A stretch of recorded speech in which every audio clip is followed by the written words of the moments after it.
Hi dears, welcome back. അപ്പോൾ ഇന്ന് ഞാൻ വന്നിരിക്കുന്നത് നമുക്കൊക്കെ ഒരുപാട് പ്രയോജനകരമായ നല്ല കുറച്ച് ടിപ്സുകളൊക്കെ കളക്ട് ചെയ്തുകൊണ്ടാണ്. നിങ്ങൾ ഇതുപോലെ കുറച്ച് പപ്പടം എടുത്ത് മിക്സിയിൽ ഒന്ന് ചുറ്റിച്ച് നോക്കിയിട്ടുണ്ടോ? ഇല്ലെങ്കിൽ ഒരു ടൈം ഒന്ന് ചെയ്ത് നോക്കൂ, പിന്നീട് എപ്പോഴും നിങ്ങൾ അതുപോലെ തന്നെ ചെയ്യും. അപ്പം നമുക്ക് സമയം കളയാണ്ട് നേരെ വീഡിയോയിലേക്ക് പോവാം.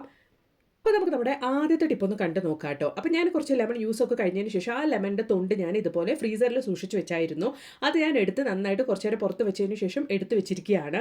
അപ്പോൾ നമ്മൾ ഇത് എന്തിനാണ് വേണ്ടിയിട്ടാണ് എടുത്ത് വെച്ചിരിക്കുന്നത് എന്നുള്ളതൊന്ന് നമുക്ക് കണ്ടു നോക്കാം കേട്ടോ. അപ്പോൾ അതിന് വേണ്ടിയിട്ട് ഞാനിതാ ഇതുപോലെ ഒരു പാത്രത്തിലേക്ക് നമ്മൾ എടുത്ത് വെച്ചിരിക്കുന്ന ആ ഒരു ലെമണിൻ്റെ തൊലിയൊക്കെ നമുക്ക് ഇട്ട് കൊടുക്കാം. ചെറുനാരങ്ങ ഒക്കെ പിഴിഞ്ഞ് ജ്യൂസൊക്കെ പിഴിഞ്ഞതിന് ശേഷം അത് ഞാൻ എടുത്ത് വെക്കാറാണ്. ഞാനത് ഫ്രീസറിൽ എടുത്ത് വെക്കാറാണ്. അപ്പോൾ ഇതുകൊണ്ട് നമ്മൾ എന്താ ചെയ്യാൻ പോകുന്നത് എന്നുള്ളതൊന്ന് കണ്ടു നോക്കാം. അപ്പോൾ അതിന് വേണ്ടി ഞാൻ കുറച്ച് പാത്രത്തിൽ ഇതുപോലെ ചെറുനാരങ്ങയുടെ ആ തൊലി ഇട്ട് കൊടുത്തതിന് ശേഷം വെള്ളം ഒഴിച്ച് കൊടുത്തിട്ടുണ്ട്. അതിന് ശേഷം ആ വെള്ളം നമുക്ക് നന്നായിട്ട് ഒരു 5 മിനിറ്റ് സമയത്തേക്ക് നന്നായിട്ടൊന്ന് തിളപ്പിച്ചെടുക്കാം കേട്ടോ. അപ്പോൾ നമുക്ക് നല്ല രീതിക്ക് ആ വെള്ളത്തിൻ്റെ കളറൊക്കെ ഒന്ന് ചേഞ്ച് ആവണം. അപ്പോൾ അതുവരെയ്ക്കും നല്ല രീതിയിൽ തന്നെ നമുക്കൊരു 5 മിനിറ്റ് സമയത്തേക്ക് നന്നായിട്ടൊന്ന് തന്നെ തിളപ്പിച്ചെടുക്കാം. നോക്കി ഇതുപോലെ വേണം തിളപ്പിച്ചെടുക്കാൻ വേണ്ടിയിട്ട്. അപ്പോൾ നന്നായിട്ടൊന്ന് തിളച്ച് വന്നിട്ടുണ്ട്. അപ്പോൾ അതിന് ശേഷം നമുക്ക് അതൊന്ന് ഇറക്കി വെക്കാം, ഫ്ലെയിം ഒന്ന് ഓഫാക്കി വെക്കാം. ഇപ്പോൾ ഇതാ ഒരു മീഡിയം ആയിട്ടൊന്ന് ആറിയതിന് ശേഷം നമുക്ക് അതൊന്ന് ഒരു പാത്രത്തിലേക്കൊന്ന് മാറ്റിയെടുക്കാം. അപ്പോൾ ഈ നമ്മൾ തിളപ്പിച്ചെടുത്ത ഈ ഒരു ചെറുനാരങ്ങ നമ്മൾ വലിച്ചെറിയുന്നില്ല കേട്ടോ. ഇതുകൊണ്ട് നമുക്കൊരു അടിപൊളി യൂസ് ഉണ്ട്. അതെന്താണെന്നുള്ളതൊന്ന് നമുക്ക് കണ്ടു നോക്കാം. അപ്പോൾ അതിന് മുമ്പായിട്ട് നമുക്ക് ഈ ഒരു നമ്മൾ തിളപ്പിച്ച ഈ ഒരു ചെറുനാരങ്ങയുടെ വെള്ളം ഇതുപോലൊരു ബൗളിലേക്കൊന്ന് മാറ്റി ഒഴിക്കാം. അപ്പോൾ ഈ ഒരു ചൂടോടുകൂടി തന്നെയാണ് നമ്മളിത് റെഡിയാക്കാൻ വേണ്ടിയിട്ട് പോകുന്നത്. അപ്പോൾ നമ്മൾ റെഡിയാക്കി ഈ ഒരു ലെമൺ സൊല്യൂഷനിലേക്ക് ഹാൻഡ് വാഷാണ് ചേർക്കാൻ വേണ്ടിയിട്ട് പോകുന്നത്. 99% നമുക്ക് ബാക്ടീരിയസിനെയും അതുപോലെ തന്നെ വൈറസിനൊക്കെ ചേർക്കാൻ കഴിയുള്ള ഒരു അടിപൊളി ഹാൻഡ് വാഷാണ്. അപ്പോൾ അതാണ് ഞാൻ ഈ ഒരു സൊല്യൂഷനിലേക്ക് മിക്സ് ചെയ്ത് കൊടുക്കാൻ വേണ്ടിയിട്ട് പോകുന്നത് കേട്ടോ. അപ്പോൾ നമ്മൾ റെഡിയാക്കി വെച്ചിരിക്കുന്ന ഈ ഒരു ലെമൺ സൊല്യൂഷനിലേക്ക് 1 ടീസ്പൂൺ അളവിലേക്ക് നമുക്ക് ഈ ഒരു ഹാൻഡ് വാഷ് ഒന്ന് മിക്സ് ചെയ്ത് കൊടുക്കാം. അപ്പോൾ ഒരുപാട് പ്രയോജനകരമായ നല്ലൊരു ടിപ്പ് തന്നെയാണ്. കടയിൽ നിന്നൊക്കെ ഒരുപാട് വില കൊടുത്ത് വാങ്ങുന്നതിന് പകരമായിട്ട് നമ്മൾ വെറുതെ കളയുന്ന ഈ ഒരു ചെറുനാരങ്ങയുടെ തൊലി കൊണ്ട് നമുക്ക് ചെയ്യാൻ പറ്റിയ ഒരു അടിപൊളി ടിപ്പ് തന്നെയാണ് കേട്ടോ ഇത്. അപ്പോൾ നമ്മൾ കുറച്ചൊരു നേരിയ ചൂടോടുകൂടി ഈ ഒരു ലെമൺ തിളപ്പിച്ച് വെള്ളം വെച്ചത് കൊണ്ട് തന്നെ ഈസി ആയിട്ട് തന്നെ ആ ഒരു ഹാൻഡ് വാഷ് നമുക്ക് ആ ഒരു ലെമൺ തിളപ്പിച്ച ആ ഒരു വെള്ളത്തിൽ ഈസി ആയിട്ട് തന്നെ മിക്സായി കിട്ടും. അതിന് വേണ്ടിയിട്ടാണ് ആ ഒരു ചെറിയ ചൂടോടുകൂടി തന്നെ നമ്മൾ ഉപയോഗിക്കുന്നത്. അതിന് ശേഷം നമുക്ക് 1 ടേബിൾ സ്പൂൺ അളവിലേക്ക് വിനെഗർ കൂടെ ഒഴിച്ചു കൊടുക്കാം. അപ്പോൾ അത്ര തന്നെ നമ്മുടെ സൊല്യൂഷൻ ഇവിടെ റെഡി ആയിട്ടുണ്ട് കേട്ടോ. ഈ ഒരു സൊല്യൂഷൻ മാത്രം മതി നിങ്ങൾക്ക് കിച്ചൺ മുതൽ ബാത്റൂം വരയ്ക്കും നല്ല പുതുപുത്തനാക്കി എടുക്കാൻ വേണ്ടിയിട്ട് സാധിക്കും കേട്ടോ. അത് കുറഞ്ഞ ചിലവിൽ. അപ്പോൾ അതൊക്കെ എങ്ങനെയാണെന്നുള്ളത് നമുക്ക് കണ്ടു നോക്കാം. അതിന് ശേഷം നമ്മളിത് തിളപ്പിച്ച് മാറ്റി വെച്ച ആ ഒരു തിളപ്പിച്ച വെള്ളത്തിൽ നിന്ന് മാറ്റി വെച്ച ചെറുനാരങ്ങയുടെ തൊലിയാണ്. അപ്പോൾ ഇത് നമ്മൾ വലിച്ചെറിയാണ്ട് ഇതുകൊണ്ട് എന്ത് ടിപ്പാണ് നമ്മൾ ചെയ്യാൻ വേണ്ടിയിട്ട് പോകുന്നത് എന്നുള്ളതൊന്ന് കണ്ടു നോക്കാം. അപ്പോൾ ഇതാ രാവിലെ എൻ്റെ ജോലിയൊക്കെ കഴിഞ്ഞതിന് ശേഷം കിച്ചൻ്റെയും അതുപോലെ തന്നെ ഗ്യാസ് സ്റ്റോപ്പിൻ്റെയും അവസ്ഥ നമുക്ക് എല്ലാവർക്കും അറിയാവുന്നതാണ്. അപ്പോൾ നമുക്ക് ആദ്യമേ ക്ലീൻ ചെയ്തെടുക്കേണ്ടത് നമ്മുടെ ഗ്യാസ് സ്റ്റോപ്പാണ്. അപ്പോൾ നമ്മളിതുപോലെ ആ ഒരു സൊല്യൂഷൻ റെഡിയാക്കിയതിൻ്റെ ബാക്കി ചെറുനാരങ്ങയുടെ തൊലി, അതായത് തിളപ്പിച്ചതിൻ്റെ ബാക്കി ആ ഒരു തൊലി വെറുതെ കളയാണ്ട് നിങ്ങൾ ആ ഒരു ചെറുനാരങ്ങയുടെ തൊലി കൊണ്ട് തന്നെ നന്നായിട്ട് ഇതുപോലെ ആ ഒരു ഗ്യാസ് സ്റ്റോപ്പ് മുഴുവനായിട്ട് നമുക്ക് സ്ക്രബ് ചെയ്ത് കൊടുക്കാവുന്നതാണ്. അപ്പോൾ അതിന് മുമ്പായിട്ട് നമ്മുടെ ബർണർ ഒന്ന് നമുക്ക് ക്ലോസ് ചെയ്ത് വയ്ക്കാം. കാരണം നമ്മൾ ബർണർ ഒന്നും ക്ലീൻ ചെയ്യുന്നില്ല, ജസ്റ്റ് ഗ്യാസ് സ്റ്റോപ്പ് മാത്രമാണ് നമ്മളിവിടെ ക്ലീൻ ചെയ്യാൻ വേണ്ടിയിട്ട് പോകുന്നത്. അപ്പോൾ ഇതാ ആ ഒരു മുക്കിലും മൂലയിലുള്ള അഴുക്കും കാര്യങ്ങളൊക്കെ നമുക്ക് ഈസി ആയിട്ട് തന്നെ നമുക്ക് ഓയിൽ സ്റ്റെയിനും കാര്യങ്ങളൊക്കെ ഈസി ആയിട്ട് റിമൂവ് ആക്കാൻ വേണ്ടിയിട്ട് സാധിക്കും. നമ്മൾ ഈ ഒരു ചെറുനാരങ്ങയുടെ തൊലി യൂസ് ചെയ്ത് നമ്മൾ ഗ്യാസ് സ്റ്റോപ്പ് ക്ലീൻ ചെയ്യുന്നത് കൊണ്ട് തന്നെ. അത് മാത്രമല്ല ഈ ഒരു ചെറുനാരങ്ങയുടെ സ്മെല്ല് അടിക്കുന്നതുകൊണ്ട് തന്നെ പാറ്റശല്യം അതുപോലെ തന്നെ പല്ലിശല്യം ഒന്നും ഗ്യാസ് സ്റ്റോപ്പിൻ്റെ മുകളിൽ ഉണ്ടാവുകയില്ല കേട്ടോ. രാത്രിയൊക്കെ നമ്മൾ ജോലിയൊക്കെ കഴിഞ്ഞതിന് ശേഷം ഇതുപോലെ നമ്മൾ റെഡിയാക്കി നമ്മൾ വെക്കുകയാണെങ്കിൽ നമ്മൾ അറിയാണ്ട് ഗ്യാസ് സ്റ്റോപ്പിൻ്റെ മുകളിൽ പല്ലിയോ അല്ലെങ്കിൽ പാറ്റയോ ഒന്നും കയറില്ല. ധൈര്യമായിട്ട് നമുക്ക് ട്രൈ ചെയ്യാൻ പറ്റിയ ഒരു അടിപൊളി ടിപ്പാണ്. അത് മാത്രമല്ല വെറുതെ നമ്മൾ കളയുന്ന ഈ ഒരു ചെറുനാരങ്ങയുടെ തൊലി കൊണ്ട് നമുക്ക് ചെയ്യാൻ പറ്റിയ ഒരു അടിപൊളി ടിപ്പാണ് കേട്ടോ. അപ്പോൾ ഞാൻ ഒരു ബർണർ സ്റ്റാൻഡിൻ്റെ സൈഡിലൊക്കെ ഈ ഒരു ബ്രഷ് ഉപയോഗിച്ച് നന്നായിട്ടൊന്ന് ക്ലീൻ ചെയ്ത് കൊടുക്കുന്നുണ്ട്. അപ്പോൾ നമ്മൾ 10 പൈസ ചിലവില്ലാണ്ട് നമുക്ക് ചെയ്യാൻ പറ്റിയ ഒരു അടിപൊളി ടിപ്പാണ് കേട്ടോ. നമ്മൾ വെറുതെ കളയുന്ന ഈ ഒരു ചെറുനാരങ്ങയുടെ തൊലി കൊണ്ട് നമ്മൾ ചെയ്യുന്നത്. നമ്മൾ ആ ഒരു ചെറുനാരങ്ങയുടെ തൊലി വെള്ളത്തിലിട്ട് തിളപ്പിച്ചതിന് ശേഷം നമ്മളത് വലിച്ചെറിയാണ്ട് ആ ഒരു തിളപ്പിച്ച് ബാക്കിയുള്ള ആ ഒരു ചെറുനാരങ്ങയുടെ തൊലിയും കൂടെയാണ് നമ്മൾ ഇതുപോലെ ഉപയോഗിക്കുന്നത്. നല്ലൊരു മണമാണ് കേട്ടോ ഗ്യാസ് സ്റ്റോപ്പൊക്കെ നമ്മൾ ഇതുപോലെ ക്ലീൻ ചെയ്യുന്നത് കൊണ്ട് തന്നെ. അപ്പോൾ എൻ്റെ ഗ്യാസ് സ്റ്റോപ്പ് നല്ല പളാന്ന് തിളങ്ങുന്നുണ്ട് കേട്ടോ. നിങ്ങളും ഇതുപോലെ വെറുതെ വലിച്ചെറിയുന്ന ഈ ഒരു ചെറുനാരങ്ങയുടെ തൊലി ഇനി നിങ്ങൾ വലിച്ചെറിയാണ്ട് ഫ്രീസറിലൊക്കെ അല്ലെങ്കിൽ ഫ്രിഡ്ജ് സൂക്ഷിച്ച് വെച്ചിട്ട് ഇതുപോലുള്ള ക്ലീനിങ് ആവശ്യത്തിന് വേണ്ടിയിട്ട് മാത്രമായിട്ട് മാറ്റി വെക്കുക കേട്ടോ.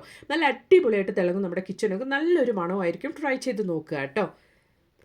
അപ്പം ഇനി അതുപോലെ തന്നെ നമ്മുടെ ജോലിയൊക്കെ കഴിഞ്ഞ് കഴിഞ്ഞാൽ നമ്മൾ പാത്രങ്ങളൊക്കെ കഴുകി കഴിഞ്ഞ് കഴിഞ്ഞാൽ ആ ഒരു ഓയിൽ സ്റ്റെയിനും കാര്യങ്ങളൊക്കെ നമുക്ക് നീക്കാൻ വേണ്ടി ചെയ്യാൻ പറ്റിയ ഒരു അടിപൊളി ടിപ്പാണ്. അതിനുവേണ്ടി കുറച്ച് ഉപ്പിട്ട് കൊടുത്തതിന് ശേഷം അതേ ചെറുനാരങ്ങയുടെ തൊലിയാണ് ഞാൻ എടുത്തിരിക്കുന്നത്. നമ്മൾ തിളപ്പിച്ചിട്ട് ബാക്കിയായ ആ ഒരു ചെറുനാരങ്ങയുടെ തൊലി ഇതുപോലെ നിങ്ങൾ നന്നായിട്ടൊന്ന് സ്ക്രബ് ചെയ്ത് കൊടുക്കുക ആ ഒരു കിച്ചൺ സിങ്കിൽ. അപ്പോൾ എത്ര ഓയിൽ സ്റ്റെയിൻ ആണെങ്കിലും അതല്ലെങ്കിൽ ചിലപ്പോൾ നമ്മൾ നോൺ വെജോ അല്ലെങ്കിൽ മീനോ ഒക്കെ കഴുകി കഴിഞ്ഞാൽ കിച്ചൺ സിങ്കിൽ നിന്ന് വരുന്ന ആ ഒരു ബാഡ് സ്മെല്ലൊക്കെ നമുക്ക് പോകാൻ വേണ്ടിയിട്ടും ഇതുപോലെ നിങ്ങൾ വെറുതെ കളയുന്ന ആ ഒരു ചെറുനാരങ്ങയുടെ തൊലി കൊണ്ട് നിങ്ങൾക്ക് ക്ലീൻ ചെയ്ത് ചെയ്തെടുക്കുകയാണെങ്കിൽ ആ അഴുക്കും കാര്യങ്ങളും നിങ്ങൾക്ക് കണ്ടാൽ മനസ്സിലാവും എത്രത്തോളം ഈസി ആയിട്ടാണ് ആ ഒരു അഴുക്ക് വരുന്നത്. നിങ്ങൾക്ക് കാണുമ്പോൾ തന്നെ മനസ്സിലാവും ഒരു കിച്ചൺ സിങ്കിൽ നിന്നും ആ ഒരു അഴുക്ക് എത്രത്തോളമാണ് റിമൂവായി വരുന്നത് എന്നുള്ളത്. അപ്പോൾ പാത്രമൊക്കെ കഴുകി കഴിഞ്ഞിട്ട് നിങ്ങൾ രാത്രി ഉറങ്ങുന്നതിന് മുമ്പായിട്ട് ഇതുപോലൊക്കെ ഒന്ന് കഴുകി വെക്കുകയാണെങ്കിൽ നമ്മൾ വെറുതെ വലിച്ചെറിയുന്ന ഈ ഒരു ചെറുനാരങ്ങയുടെ തൊലി ഉപയോഗിച്ച് കിച്ചൺ സിങ്കൊക്കെ ക്ലീൻ ചെയ്ത് വെക്കുകയാണെങ്കിൽ നമ്മൾ അറിയാണ്ട് കൊണ്ട് രാത്രിയൊക്കെ ആ ഒരു സിങ്കിൻ്റെ പൈപ്പ് വഴി വരുന്ന പ്രാണിശല്യം ഒന്നും ഉണ്ടാവില്ല, പല്ലിശല്യം ഒന്നും ഉണ്ടാവില്ല. ഉറപ്പായിട്ടും ട്രൈ ചെയ്ത് നോക്കുക.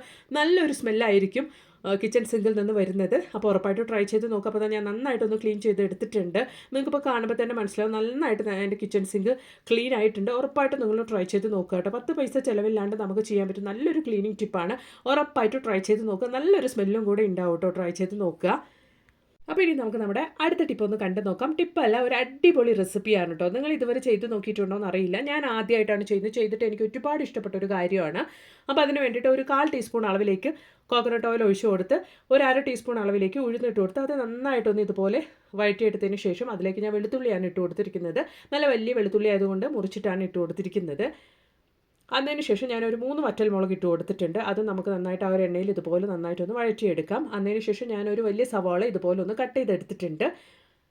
ഇതുപോലെ കട്ട് ചെയ്തെടുത്തിട്ടുണ്ട്. അതും കൂടെ നമുക്ക് നന്നായിട്ടൊന്ന് വഴറ്റിയെടുക്കാം കേട്ടോ. അപ്പോൾ നിമിഷ നേരം കൊണ്ട് നമുക്ക് ചെയ്യാൻ പറ്റിയ ഒരു അടിപൊളി റെസിപ്പി തന്നെയാണിത്. ദോശയുടെ കൂടെ ഇഡ്ഡലിയുടെ കൂടെ ഒക്കെ കഴിക്കാൻ പറ്റിയ ഒരു അടിപൊളി റെസിപ്പിയാണ്. അത് മാത്രമല്ല നല്ല വൈറ്റ് റൈസിൻ്റെ കൂടെ ഒക്കെ കഴിക്കാൻ പറ്റിയ ഒരു അടിപൊളി റെസിപ്പിയാണ് കേട്ടോ. നിമിഷ നേരം കൊണ്ട് നിങ്ങൾക്ക് ചെയ്യാൻ പറ്റിയ ഒരു അടിപൊളി റെസിപ്പിയാണ്. അപ്പോൾ അത് കറിവേപ്പിലും കൂടെ ഇട്ടിട്ടുണ്ട്. ആവശ്യത്തിനുള്ള ഉപ്പ് ഈ സമയത്ത് തന്നെ ഞാൻ ചേർത്ത് കൊടുക്കുന്നുണ്ട്. അപ്പോൾ അത്രേ ഉള്ളൂ. ജസ്റ്റ് ഒന്ന് വഴറ്റിയതിന് ശേഷം മാത്രം നമുക്ക് ഫ്ലെയിം ഓഫ് ചെയ്തെടുക്കാം. അപ്പോൾ അത്ര തന്നെ ഞാൻ ഫ്ലെയിം ഒന്ന് ഓഫ് ചെയ്യുന്നുണ്ട്. അപ്പോൾ ഇതിന് ശേഷം നമ്മൾ എന്താ ചെയ്യുന്നത് എന്നുള്ളത് നമുക്കൊന്ന് കണ്ടു നോക്കാം കേട്ടോ. ഒരു അടിപൊളി റെസിപ്പിയാണ്. നന്നായിട്ട് നമ്മൾ റെഡിയാക്കിയ ആ ഒരു മിക്സ് നന്നായിട്ടൊന്ന് തണുത്തിട്ടുണ്ട്. അതിന് ശേഷം നമുക്ക് ബ്ലെൻഡറിലേക്ക് ഒന്നിട്ട് മിക്സിയുടെ ജാറിലേക്ക് ഒന്നിട്ട് നന്നായിട്ടൊന്ന് അരച്ചെടുക്കാം. അപ്പോൾ ഞാൻ മിക്സിയുടെ ജാറിലേക്ക് ഒക്കെ ഒന്ന് ഇട്ട് കൊടുക്കുന്നുണ്ട്. നല്ല ടേസ്റ്റാണ് കേട്ടോ ഇത് കഴിക്കാൻ വേണ്ടിയിട്ട്. നമുക്ക് പെട്ടെന്നൊക്കെ വീട്ടിൽ കറികളൊന്നും ഉണ്ടാക്കാനൊന്നും ഇല്ലെങ്കിൽ നമുക്ക് ചെയ്യാൻ പറ്റിയ ഒരു അടിപൊളി റെസിപ്പിയാണ്. നമ്മുടെ വീട്ടിലൊക്കെ എപ്പോഴും ഉണ്ടാകുന്ന ഒരു കാര്യമാണ് പപ്പടം. ഇനിയിപ്പോൾ അതല്ല, നമ്മൾ ഉണ്ടാക്കിയ പപ്പടം ബാക്കിയായി, നമ്മൾ പൊരിച്ചെടുത്ത വറുത്തെടുത്ത പപ്പടമൊക്കെ ബാക്കിയായി എന്നുണ്ടെങ്കിൽ നിങ്ങൾക്ക് ചെയ്യാൻ പറ്റിയ ഒരു അടിപൊളി റെസിപ്പിയാണ് ഇത്. അപ്പോൾ നമ്മൾ വറുത്തെടുത്ത പൊരിച്ച പപ്പടം ഞാൻ ഇതുപോലെ നമ്മൾ റെഡിയാക്കി ആ ഒരു മിക്സിയുടെ ജാറിലേക്ക് ഇട്ട് കൊടുക്കുന്നുണ്ട്. അപ്പോൾ ഞാനൊരു 3 പപ്പടമാണ് കേട്ടോ ഇവിടെ എടുത്തിരിക്കുന്നത്. അതൊക്കെ ഞാൻ ഇതുപോലെ പൊട്ടിച്ചിട്ട് മിക്സിയുടെ ജാറിലേക്ക് ഇട്ട് കൊടുക്കുന്നുണ്ട്. അതിന് ശേഷം നമുക്ക് നന്നായിട്ടൊന്ന് ബ്ലെൻഡ് ചെയ്തെടുക്കാം കേട്ടോ. നന്നായിട്ട് ഫൈനായിട്ട് അരച്ചെടുക്കേണ്ട, വെള്ളമൊന്നും ചേർക്കാണ്ട് കൊണ്ടൊന്ന് ജസ്റ്റ് ഒന്ന് ചുറ്റിച്ചെടുക്കുക ഇതുപോലെ കേട്ടോ. കഴിക്കാൻ നല്ല ടേസ്റ്റാണ്. ദോശയുടെ കൂടെ ആണെങ്കിലും ഇഡ്ഡലിയുടെ കൂടെ ആണെങ്കിലും ചപ്പാത്തിയുടെ കൂടെ ആണെങ്കിലും നല്ല വെള്ളച്ചോറിൻ്റെ കൂടെയൊക്കെ ആണെങ്കിലും കഴിക്കാൻ വേണ്ടിയിട്ട് അത്ര നല്ല ടേസ്റ്റാണ്. ഉറപ്പായിട്ട് നിങ്ങൾ ട്രൈ ചെയ്ത് നോക്കുക കേട്ടോ. നമുക്ക് ചിലപ്പോൾ പപ്പടമൊക്കെ ബാക്കിയായി ചെയ്യാൻ പറ്റിയ ഒരു അടിപൊളി റെസിപ്പിയാണ്. ട്രൈ ചെയ്ത് നോക്കുക കേട്ടോ. അപ്പോൾ നമുക്ക് നമ്മുടെ അടുത്ത ടിപ്പ് ഒന്ന് കണ്ടു നോക്കാം. ഫ്ലോർ ക്ലീനറാണ് കേട്ടോ ഇത്. അപ്പോൾ സാധാരണ ഫ്ലോർ ക്ലീനറിലൊക്കെ ധാരാളമായിട്ട് അടങ്ങിയിട്ടുണ്ടാവുക ലെമണാണ്. അപ്പോൾ അത് നമുക്ക് വീട്ടിൽ തന്നെ നമുക്ക് കുറഞ്ഞ ചിലവിൽ നമുക്ക് ചെയ്യാൻ പറ്റിയ ഒരു അടിപൊളി ടിപ്പ് തന്നെയാണ് ഞാനിപ്പോൾ കാണിക്കാൻ വേണ്ടിയിട്ട് പോകുന്നത് കേട്ടോ. അപ്പോൾ അത് ഓൾറെഡി ഞാൻ നിങ്ങൾക്ക് കാണിച്ചിട്ടുണ്ടായിരുന്നു മുൻപേ സൊല്യൂഷൻ റെഡിയാക്കിയത്. ആ ഒരു സൊല്യൂഷൻ ഞാനിപ്പോൾ ഒരു ബോട്ടിലേക്ക് ഒന്ന് സ്റ്റോർ ചെയ്ത് വെക്കുന്നുണ്ട്. ഈ ഒരു സൊല്യൂഷൻ നിങ്ങൾക്ക് എത്ര ദിവസങ്ങൾക്ക് വേണമെങ്കിലും സ്റ്റോർ ചെയ്ത് വെക്കാവുന്നതാണ്. ഒന്നും സംഭവിക്കാൻ പോകുന്നില്ല. നല്ലൊരു ക്ലീനിങ് സൊല്യൂഷനാണ്. നമ്മുടെ വീട്ടിൽ ഫ്ലോർ ക്ലീൻ ചെയ്യുമ്പോഴും അതുപോലെ തന്നെ ബാത്റൂം ക്ലീൻ ചെയ്യാനും കിച്ചൺ സിങ്ക് ക്ലീൻ ചെയ്യാനും നമ്മുടെ കിച്ചണിലെ കൗണ്ടർ ടോപ്പ് ക്ലീൻ ചെയ്യാനും എല്ലാത്തിനും നിങ്ങൾക്ക് കിച്ചൺ മുതൽ ബാത്റൂം വരയ്ക്കും യൂസ് ചെയ്യാൻ പറ്റിയ ഒരു അടിപൊളി സൊല്യൂഷൻ തന്നെയാണ് കേട്ടോ ഇത്. കടകളിൽ നിന്നൊക്കെ വില ഉയർന്ന സാധനങ്ങളൊക്കെ വാങ്ങിയിട്ട് നിങ്ങൾ ക്ലീൻ ചെയ്യുന്നതിനേക്കാളും നല്ലത് വീട്ടിൽ തന്നെ നിങ്ങൾക്ക് ചെയ്യാൻ പറ്റിയ ഒരു അടിപൊളി ടിപ്പാണ്. അപ്പോൾ ഞാൻ റെഡിയാക്കി ഈ ഒരു സൊല്യൂഷൻ കൊണ്ട് ഞാൻ ഫ്ലോറാണ് ക്ലീൻ ചെയ്യാൻ വേണ്ടിയിട്ട് പോകുന്നത് ആദ്യമേ. അപ്പോൾ അതിന് വേണ്ടിയിട്ട് തറ തുടയ്ക്കാൻ വേണ്ടിയിട്ട് എടുത്ത് വെച്ച് വെള്ളത്തിലേക്ക് ഞാനൊരു 2 ടേബിൾ സ്പൂൺ അളവിലേക്കാണ് നമ്മൾ റെഡിയാക്കിയ ആ ഒരു സൊല്യൂഷൻ ഒഴിച്ചു കൊടുത്തിരിക്കുന്നത്. നമ്മുടെ സൊല്യൂഷനിൽ നമ്മൾ ചെറുനാരങ്ങ അതുപോലെ തന്നെ ബാക്ടീരിയസിനെയും വൈറസിനെയൊക്കെ ചെറുക്കാൻ വേണ്ടിയിട്ട് പറ്റിയ അടിപൊളി ഹാൻഡ് വാഷുമാണ് നമ്മൾ ചേർത്തിരിക്കുന്നത്. അതുപോലെ തന്നെ വിനെഗറും. അതുകൊണ്ട് തന്നെ ധൈര്യമായിട്ട് നമുക്ക് നമ്മുടെ വീട്ടിലെ എല്ലാ ഭാഗങ്ങളും മുക്കുമൂലയും നമുക്ക് ഈ ഒരു സൊല്യൂഷൻ കൊണ്ട് ക്ലീൻ ചെയ്തെടുക്കാവുന്നതാണ്. നല്ല ഹൈജീനിക് ആയിട്ടിരിക്കും. പ്രത്യേകിച്ച് കുട്ടികളൊക്കെ ഉള്ള വീട്ടിൽ ഇതുപോലെ നിങ്ങൾ തന്നെ തയ്യാറാക്കിയ സൊല്യൂഷൻ കൊണ്ട് വീടൊക്കെ തുടച്ചെടുക്കുകയാണെങ്കിൽ നല്ല വൃത്തിയായിട്ടിരിക്കും. രോഗങ്ങളൊന്നും അവർക്ക് വരാണ്ട് കൊണ്ട് നിങ്ങൾക്ക് സൂക്ഷിക്കാൻ വേണ്ടിയിട്ട് ഉറപ്പായിട്ടൊന്ന് ട്രൈ ചെയ്ത് നോക്കുക. ഇഷ്ടപ്പെടുകയാണെങ്കിൽ മറക്കാണ്ടൊന്ന് ലൈക്കും കൂടെ ചെയ്യാം കേട്ടോ. അപ്പം ഇനി അതുപോലെ തന്നെ നമ്മൾ റെഡിയാക്കി ഈ ഒരു സൊല്യൂഷൻ കൊണ്ട് നമുക്ക് ചെയ്യാൻ പറ്റിയ ഒരു അടിപൊളി ടിപ്പും കൂടെ നമുക്കൊന്ന് കണ്ടു നോക്കാം. അപ്പോൾ നമ്മൾ റെഡിയാക്കുന്ന ഈ ഒരു സൊല്യൂഷനിൽ എല്ലാവരും വീടുകളിലുള്ള ഒരു പ്രശ്നമാണ് ബാത്റൂമിലെ ആ ഒരു ഫ്ലോർ ടൈലിൽ എത്ര കണ്ട് കഴുകിയാലും നമുക്ക് ആ ഒരു ടൈലിൻ്റെ ഇടയിലുള്ള ആ ഒരു പുഴുക്കൾ നമുക്ക് പോവുകയില്ല എത്ര തന്നെ കഴുകി കഴിഞ്ഞാലും. അപ്പം നമ്മൾ റെഡിയാക്കിയ ഒരു സൊല്യൂഷൻ കൊണ്ട് നിങ്ങളൊന്ന് കഴുകി നോക്കൂ. ഒരു ടൈം നിങ്ങൾ കഴുകി ഒരു മാസത്തേക്ക് പിന്നീട് നിങ്ങൾക്ക് ആ ഒരു ടൈലിൻ്റെ ഇടയിലുള്ള ആ ഒരു പുഴുക്കളുടെ ശല്യങ്ങളൊന്നും ഉണ്ടാവില്ല.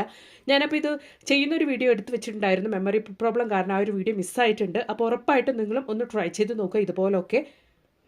അപ്പോൾ നമുക്ക് വെറുതെ കളയുന്ന ചെറുനാരം കൊണ്ട് നമ്മുടെ വീട്ടിൽ തന്നെ നമുക്ക് ചെയ്യാൻ പറ്റിയ ഒരു അടിപൊളി സൊല്യൂഷൻ തന്നെയായിരുന്നു ഇന്നത്തെ വീഡിയോയിൽ ഉൾപ്പെടുത്തിയിട്ടുണ്ടായിരുന്നത്.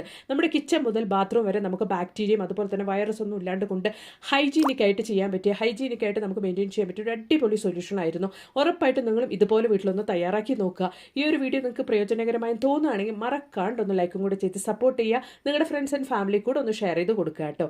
അപ്പോൾ ഇനി ഒരു പുതിയ വീഡിയോ ആയിട്ട് നിങ്ങളുടെ അടുത്തേക്ക് വരുന്നത് വരയ്ക്കും എല്ലാവർക്കും ബൈ. Thanks for watching.